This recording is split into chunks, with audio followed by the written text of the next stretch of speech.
ದಕ್ಷಿಣ ಕನ್ನಡ ಜಿಲ್ಲೆಯಲ್ಲಿ ಮೋಟಾರು ಕಾಯ್ದೆ ಉಲ್ಲಂಘನೆ ವಿರುದ್ಧ ಪೊಲೀಸ್ ಕಾರ್ಯಾಚರಣೆ ಮುಂದುವರೆದಿದ್ದು, ಕೋವಿಡ್ ಮಧ್ಯೆಯೂ ಸುಮಾರು 9 ತಿಂಗಳಲ್ಲಿ 1,139 ಪ್ರಕರಣ ದಾಖಲಾಗಿದೆ. 4,31,72,000 ರು ದಂಡ ಸಂಗ್ರಹವಾಗಿದೆ.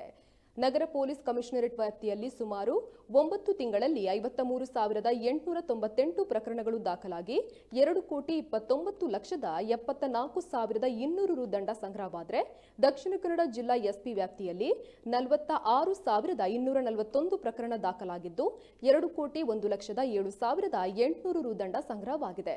ಈ ನಡುವೆ ಹೆಲ್ಮೆಟ್, ಅತಿ ವೇಗ ಚಾಲನೆ, ಮೊಬೈಲ್ ಬಳಕೆ, ಸೀಟ್ ಬೆಲ್ಟ್, ಕರ್ಕಶ ಹಾರ್ನ್ ಸಂಬಂಧಿಸಿ ಹೆಚ್ಚು ಕೇಸು ದಾಖಲಾಗಿದೆ.